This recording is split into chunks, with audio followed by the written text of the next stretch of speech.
Welcome to Slop's Locks Thunderdome edition, the greatest sports betting show in the history of sports betting shows. If you've never seen this show before, buckle up. Today is our day. In fact, subscribe to this channel. You're not going to want to miss another one of these shows for as long as you live.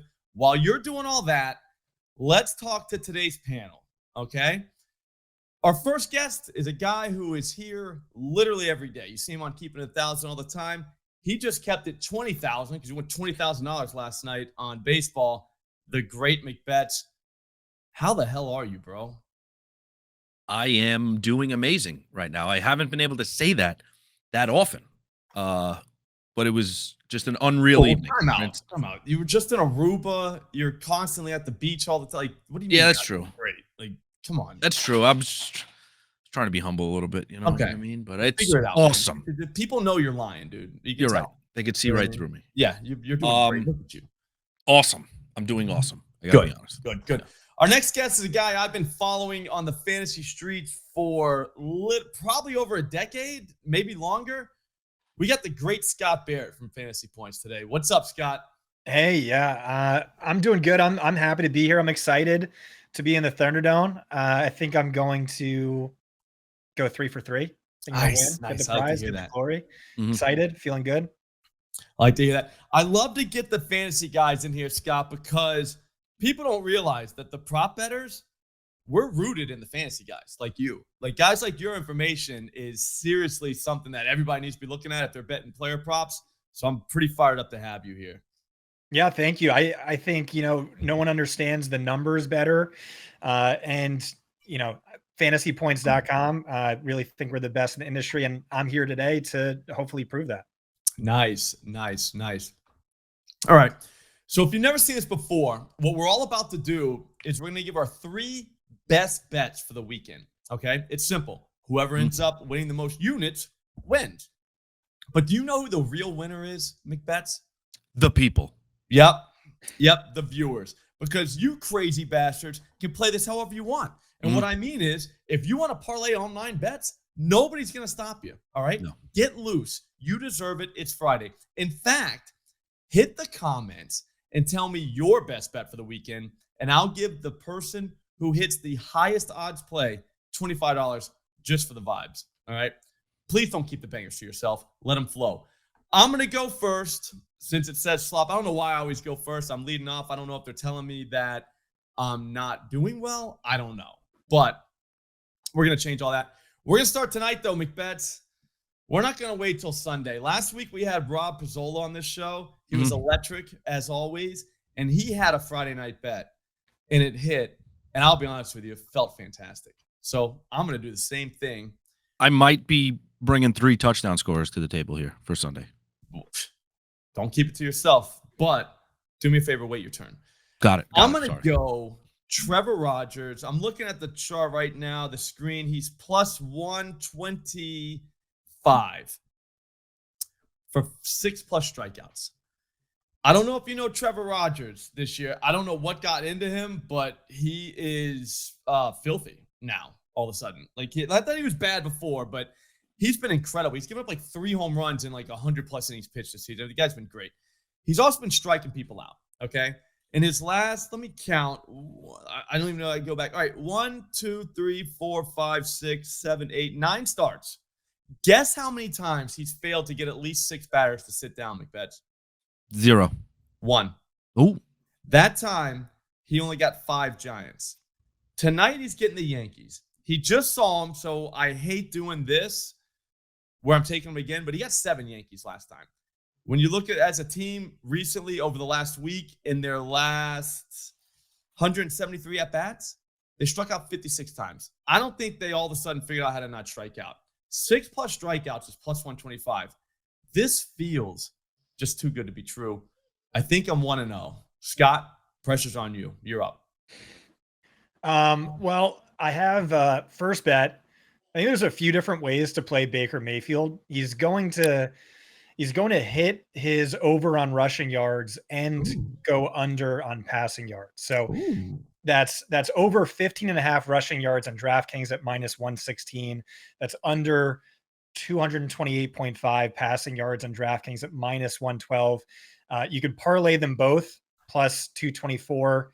On the rushing side, again, the line is 15.5. Mayfield has doubled that mark in each of his last 4 games, averages 46 rushing yards per game, including the playoffs, exceeded 15.5 rushing yards 67% of the time since the start of last season. Add to that, quarterbacks run more when the receivers aren't getting open. He doesn't have Mike Evans. Chris Godwin's on a snap count. QBs also run more when the pocket is collapsing. He'll be down 2 to 3 starting offensive linemen, depending on the status of Tristan Wirfs. And quarterbacks, as we all know, run more against man coverage because defensive backs have their backs turned to the quarterback. The Philadelphia Eagles deploy man coverage at a top 12 rate. And then on the passing side, like we just said, offensive line injuries, wide receiver injuries. He's been under this mark in 2 of his last 3 games. More importantly, this is a great Philadelphia defense that just held Matthew Stafford, Patrick Mahomes, Dak Prescott under 200 passing yards. That was 197 for Stafford, 187 for Mahomes, 188 for Dak Prescott. So I don't know if I'm breaking the rules here. You could parlay it for plus 224. DraftKings thinks this is a negatively correlated bet. I think in this case, it's honestly like positively correlated, but no worse than like 0 correlation. But if you made me pick just one, I don't know if I'm breaking the rules. Like I said, No. I love this. I'm trying to think who did this last. Connor Allen came on here and threw a 3-leg Eagles SGP and beat us all with it. And I was shocked. So I'm glad you just did this. Wow. Yeah. So step it up, McBets, because I don't think my little plus 125 is just going to get home. Do you have any touchdown scores? I do have a touchdown score. You're probably going to need those. Yeah, so we're going I'm going to stay in that game here, and I'm actually going to take Bucky Irving to score. Oh, shit. Okay. All right, here's the deal. The Eagles defense has given up only 6 touchdowns this season. Slop, how many to running backs? 6. No, 3. Oh, I was close. Now, here's the thing with the running backs, right? They've given up 2 rushing and 1 receiving. Bucky can do both. I'm not going to overplay the do card, but he hasn't scored in 2 weeks. Mm-hmm. Rashad White vultured him twice last week. So you get a little, regression or correlation, whatever the fancy word is you want to slap on it, but he's due to get a little uptick in the red zone carries. And they're giving up 103 rush yards a game. So the defense is good. They're kind of bend, don't break, but I think Bucky Irving gets in here. Baker always seems to get it done and keep everybody in the game. So I'm liking Bucky in the red zone with his ability to catch the ball and run the ball in the red zone. He's got 6 red zone carries already. Like I said, last week got vultured, so the opportunities will be there. Give me Bucky Irving plus 115 to score on Sunday. You had me at do.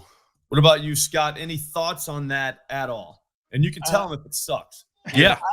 I don't know that I have any thoughts. I was just pulling up our projections on it to see what the touchdown odds look like for us on Bucky Irving. If you want to give me 1 second, I can pull it up. Give it to me. I would love to hear that.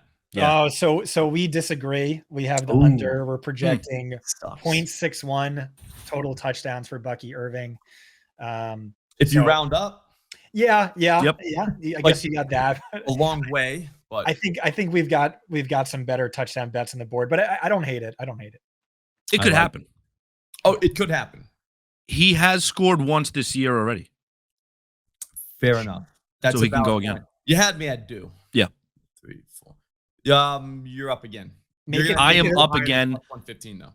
That's how a snake draft works. Correct. Second touchdown scorer, staying with the running back position, but I'm going to Carolina with Chuba Hubbard. Also plus 115. Pat's defense, 8 total touchdowns on the season. 3 to running backs. Got the little guy here. 1 second. I'm sorry. Yeah, I'll be there in a sec, bud. We're talking sports. We're talking football here, buddy. He likes it. Yeah, he does like it. He hears Slop's voice and he comes on over. Like every morning, he's over here. He's like, I love that guy. Hey, we love him too. Chuba's got 2 touchdowns in 3 games this season. Pat's D, nothing crazy, right? they've given up 2 rushing touchdowns in 3 games. Bryce Young will lean on his skill players. Chuba can carry the workload. Basically straightforward RB1 against the Pats. Probably best player on offense for them. He's going to get the ball. He's going to get his fair share of touches, especially in the red zone. Give me Chuba Hubbard at plus 115 also to score a touchdown. Scott, what do you guys think about that? Tell him it sucks. Yeah. So I think if there's a way to parlay it, I would parlay it with Panthers money line plus anytime Chuba Hubbard touchdown, because Chuba Hubbard is one of the most game script sensitive running backs in football, or at least fantasy football. Over the past 3 seasons, he averages just 12 fantasy points per game in losses, but 18.5 fantasy points per game in wins. I think 101.2 rushing yards per game in wins, which is like behind only Derrick Henry and Jonathan Taylor. So that could be a fun little parlay if you wanted to increase the odds there. I mean, they're 5.5 point underdog, so it's something of a long shot, but I like the correlation there. McBeth, I love Scott's use of parlays. I love it. I love it. Unbelievable. Yep. Scott, you're up. And let me guess, a Trevor Lawrence under? No, this one is going to be way more surprising. I think it's a player who's really struggled this season, and it's Ladd McConkey. He's a good lad. Do you guys actually know what lad is short for? No, what is it? Nope. Short for ladder. I like Ladd. I was going to say Ladavius. Ladavius. You know what? That's awesome. That's all. Yeah. I like Ladd McConkey ladders this week. I think he's a lock to hit his current over under of 60.5 yards on FanDuel. If I had to pick one alt line for the show, I think I would go with 80 plus yards at 194 plus 194 on FanDuel. And like I said, I know things have gotten off to a rough start. Justin Herbert and Keenan Allen look like BFFs again. Quentin Johnson's breaking out. He had a big game against Patrick Surtain. No one does that. But you guys need to trust me on this. Ladd McConkey is really good at football. He averaged 106.8 yards per game over his final 8 games last year of his rookie season. Jamar Chase didn't do that. Justin Jefferson didn't do that. Puka, Amon-Ra, Randy Moss. It's basically just Ladd McConkey and OBJ over the last 80 years who could do that. I think he's good. I think he's really good. And I think he has a great ass. When I think of Ladd McConkey, I think about his great man ass. I was thinking the same thing. And of course, what I mean by that is his average separation score against man coverage ranks 7th best this year. QJ and Keenan Allen both rank outside of the top 40. And throughout his career, Ladd McConkey's biggest, best games have always come against man coverage. Last year, in his top 8 most man-heavy matchups, he averaged 104.4 yards per game. The rest of the time, just 57.4. And so that's going to be a key point for us this week. The Giants play man coverage at the league's highest rate, nearly 50% of the time. They're also really vulnerable to slot wide receivers. They're giving up a league high 106 yards per game to opposing slot wide receivers. Really, no one else is coming close to that. And so McConkey leads the Chargers, runs 62% of his routes from the slot. And so once again, I like that alt line of 80 plus at plus 194. He hasn't hit that mark yet this year, but he did in 7 of his last 8 final games last season. Nice. Question I have, how much do you factor in game script? Because what if the Chargers kick the shit out of the Giants? Then what? Yeah, so I think that's a good point. I think that's something to factor in, but it's also just the Giants have just gotten the shit kicked out of them all season, regardless of game script. And so I kind of see that happening again. Like I said, they're giving up the second most yards to wide receivers, the most far and away to slot wide receivers. And we are targeting the alt line here, so we're kind of hoping things break right for us. But I mean, I could see him getting there fairly easy on just a handful of catches, and everything's shaping up for this being the get right spot for Ladd. I'm gonna be honest. I'm gonna be honest right here. I thought you were talking about his literal ass. So It's fine. McBets. I was Fantasy all in on points data, average separation score, one of the most predictive non-counting stats in all of football. So shout out to average separation score. I like ass. Always been a big ass guy. Scott, I'm a big receiver guy as well. And whenever I have a receiver like you do, like McConkey, on a team that's favored by so much, I always talk myself into it by saying once they start kicking the shit out of the other team, it's going to be because of that guy. I like that. We get it in the first half. Like, we don't have to wait for the second half where they're trying to catch up. So we're good there. Yeah, game script is such a fickle beast. And, it's tough. I'm going to go with a receiving guy, kind of. We need something for the 9:30 games. These guys are flying all the way across the Atlantic Ocean. We can't have them flying across the Atlantic Ocean for nothing. All right, we're going to have to bet on them. I'm going to go TJ Hawkinson, 40-plus receiving yards. The best number you can get right now is at DraftKings, plus 111. So, sorry, I'm not quite up to Scott's high unit approach here, but TJ's getting home. I'll tell you that right now. Last week, finally had a little get-right spot. He was only targeted 6 times. They boat raced the Bengals. Okay, so we don't know what it would have been in a closer game. If the Steelers can make this a game, just stay around. Let's go back and forth. No one just runs away from the other one. I think Hawkinson can get targeted 10 times. I'm dead serious when I say that. That's a ceiling, but that could happen. There's a whole narrative about Carson Wentz and his tight ends, whatever. Maybe that's the thing. The Steelers can't really cover the tight ends. They've given up the 6th most receiving yards so far this season. I know it's only 3 games, but 211 yards in those 3 games. The issues went to last year. I say 6th most. There's 2 teams ahead of them, the Cardinals and Seahawks. They both played last night, so I don't count those guys. The Steelers are going to surpass them this week. It's 40 yards, guys. He just went for 49 last week. Again, in an abbreviated game, I think he gets home. Scott, I just want to clarify. You in? I just want to clarify real fast. Yeah, we're talking about Carson Wentz's tight end. Like going back to the along with ass situation. Yeah, big ass show. We're talking about the position that he's correct. The player, his tight end on his team, not Carson Wentz. Like, okay, all right. Just the whole ass thing got me like, okay. Just we're on the same page. Love it. You never know. Yeah. You don't know. No question's a dumb question. Nope, you're right. Yep. Scott, you in or out?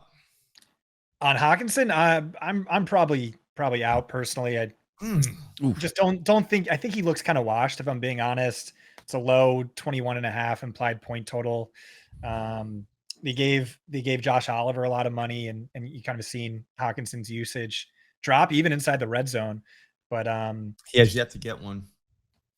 It could happen. I think he gets home. So, what's your Twitter handle for users whenever Hawkinson drops 100? Hey, I'd love to hear it. At Scott Barrett DFB on Twitter.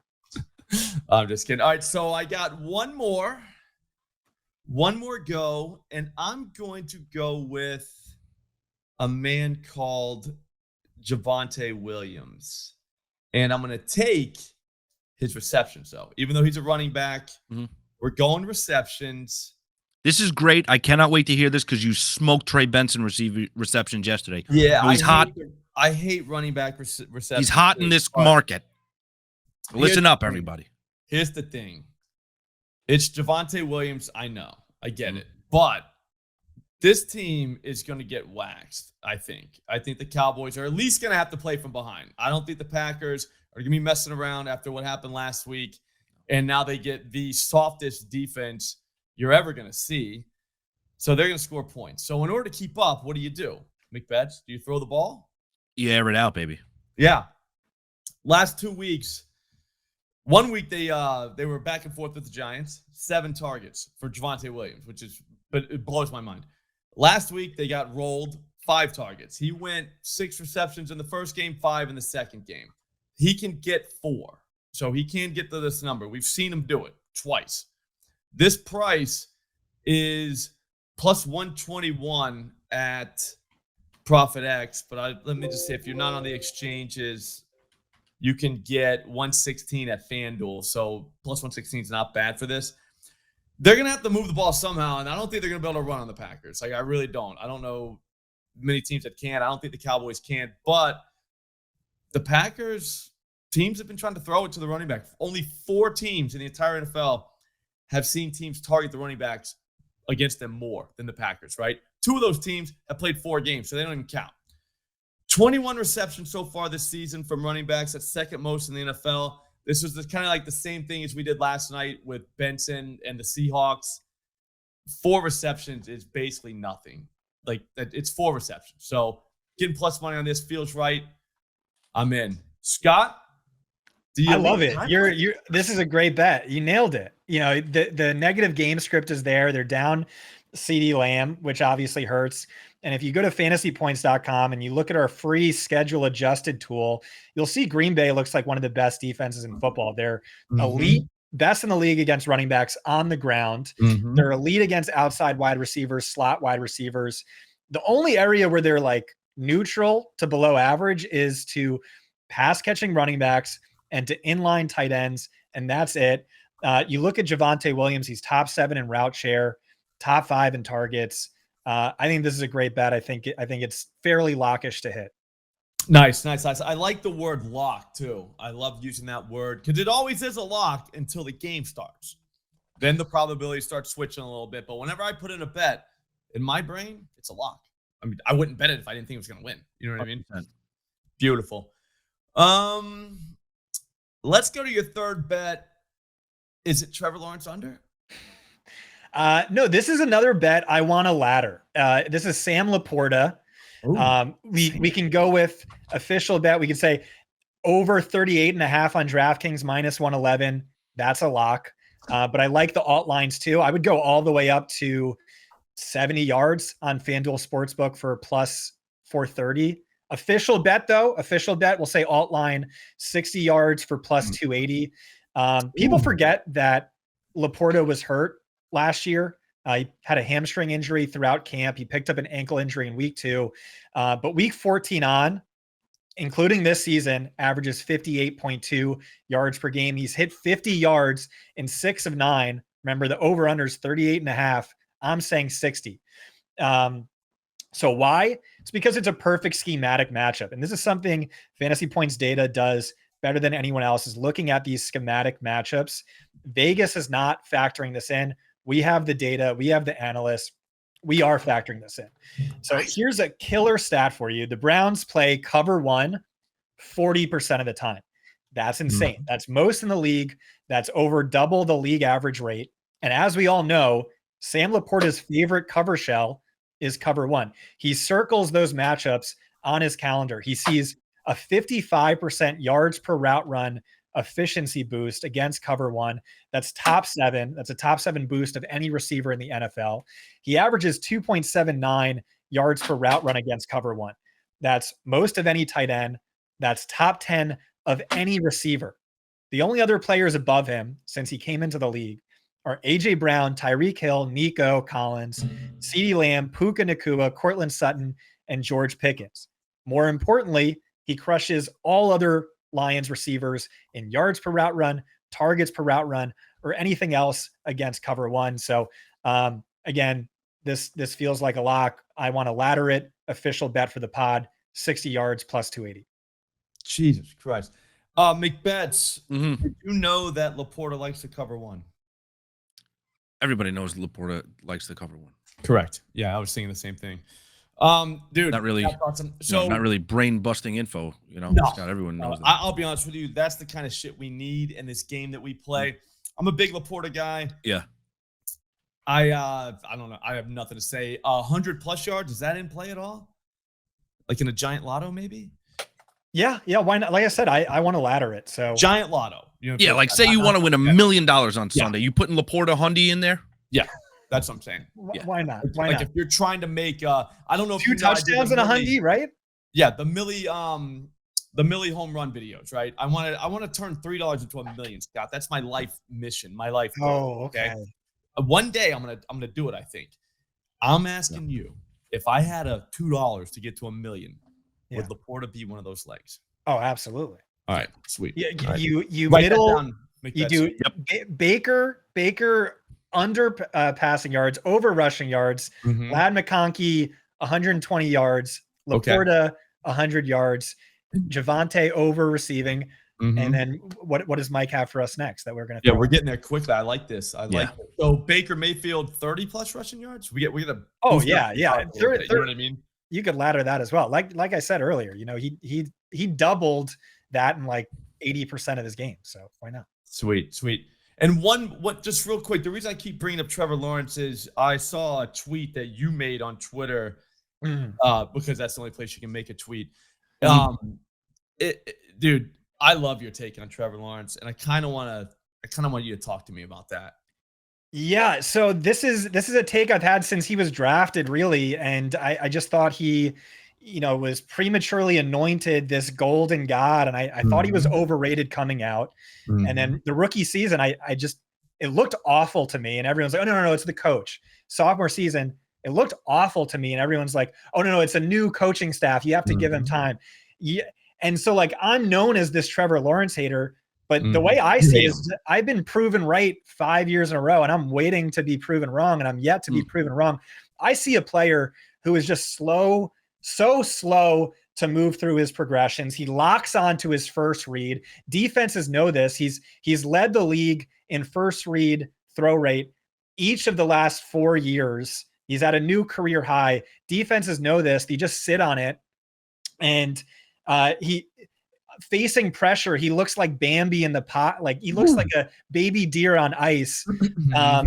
And I know the receivers aren't helping. It's a lot of drops, and that's not great, but it's also locking onto the first read, bad under pressure, inaccurate. You look at the advanced data by Fantasy Points data, catchable throw rate minus screens, accurate throw rate, off target throw rate. It's all awful. He's just not the guy. And you look at the salary he's getting, he's up there with Patrick Mahomes, Josh Allen, and he's just not it. He's just not it. BTJ is also dealing with confidence issues, and I think a wrist injury. Travis Hunter, who I have $3,000 riding on him to win MVP. That is not going to hit. But he's still early. He looks awful. No, he looks so awful as a route runner. It's rough out here. Liam Cohen's a genius. Maybe they turn things around, but like I don't see. I think it's closer. Trevor Lawrence is going to be benched this season than he's going to look like a top 12 quarterback. That is awesome. No, I was reading that tweet, and I kept. NFL fans are very emotional, so your crowd on Twitter is going to be, if you have Jaguar fans, they're going to be on you. Whereas like a guy like me or McBets, we're in more of the sports betting crowd. Like you don't really have the fans, and man, they're in those comments, and you're just like, buddy, give it up. Like they're very emotional. It's like, man, like these are actual delusional. Facts. I think is a fair word. Yeah. Jaguars. Well, I mean, it starts with emotional, but yeah, but delusional. Do the Jaguars have fans? No, they do. Oh, they do. They're very vocal. They're there. Yeah. Oh, good stuff, Scott. McBets, you're up, man. Stop stalling. You're waving me around third. Bring us Coming home. Dude. This is a 9-legger. Ooh. I'm going with a little bit of a there's no chance this bet misses, but I'm just going to explain, a little bit here. I'm going DJ Moore touchdown. All right. I know Rome Odunze has dominated the first couple of games. The odds now have basically flipped from what they were in week 1 for these two guys. Odunze is now plus 140. You get DJ Moore plus 195. If you're going to give me DJ Moore, the wide receiver 1, I know Odunze has been the one catching the touchdowns, right? We saw him. But if you're giving me DJ Moore, his versatility at plus 195 to score, I mean, it's not like they're playing the 85 Bears here, right? They're playing the Raiders. They've given up 8 touchdowns in 3 games, 4 of them to wide receivers.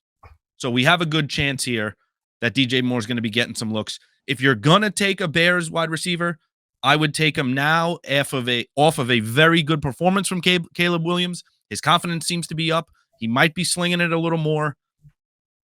He can even run one in, DJ Moore. They run that jet sweep or they're at the end around. Plenty of options to get the ball in his hand. And for plus 195, I love it. I mean, I would still like it if it was hovering around maybe plus 120, plus 125, what he kind of opened at price-wise. But now it seems to have flipped with Odunze. So this is a good opportunity to get great value on a wide receiver 1 to score a touchdown.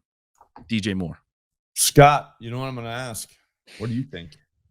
I think there's a chance it hits if Max Crosby can make Caleb's life a living hell. I was just looking at the stat this morning, actually. When Caleb Williams is, so we all know Rome Odunze is dominating the Bears receivers in target share and first read target share, nearly double. He's top 15 overall, nearly double the next closest Bears receiver. But when Caleb's under pressure, that flips. DJ Moore has a 26.1% target share, and no other Bears receiver is over 17.4%. Rome actually is tied with Olamide Zaccheaus. So yeah, maybe if we see Max Crosby getting to Caleb, DJ Moore is now the wide receiver 1 this week. I like that. I love how you kind of massaged your no, he's not going to score a touchdown. Yeah, that was great. It was like, this is a terrible pick, but if this happens, maybe he'll score. I love that. I like so it. Maybe can you parlay with Max Crosby like over 1.5 sacks or something? Rush, I love it. Quarterback hurries. I wish you could bet hurries, but I wish you could bet ass. I wish I could bet 90th percentile Lad McConkey ass. Nice. Yes. Yeah, I mean, I love it all. Ass, yak, just all of it. Pancakes. Slop, off the top of your head, if you were to put them all together and throw, say, $10 on all these picks, what do you think we landed on here with these? I'd say 10 would have to get us at least $50K. If we're going exact number, $50,608.08, somewhere in there. Is it close? I think that math checks out. Actually, yeah. Yeah, I feel like that's. I just did it in my head. Yeah, that's a really good weekend when you think about it. Mm-hmm. You know what I mean? And all you really did was watch a show. Do you know what I'm saying? No, I know. Honestly, all you'd have to do is wait 3 days for $50K. I just waited 9 months for $20K. So you could definitely wait. Yeah. Yep. I bet that felt good. You know? All right, guys. Thanks for coming. Scott, I cannot thank you enough for coming on. Your analysis is beyond important. I love the fantasy guys. I love just hearing you guys think. Like, it's just better. It's just better, Dad. It's a better way to bet. So thanks for coming on. McBets. Dude, I can't even believe you're up this morning after winning 20,000. There's no chance I'd be awake yet. So hats off to you for being awake. Counterpoint. I never went to bed. Oh, I didn't think about that. Yeah. That's awesome. Yep. All right, guys, go ahead and give Scott a follow and McBets a follow on Twitter. Scott already gave you his Twitter account, but he's going to do it again. What's your handle? At Scott Barrett, DFB. Beautiful, beautiful. And McBets? At MCbets _. You got to get the 2 underscores. Unbelievable with the double underscore. I'm Slop Rules. This is my channel. Get subscribed, okay? We do this every single week. And that's it. Thanks for watching.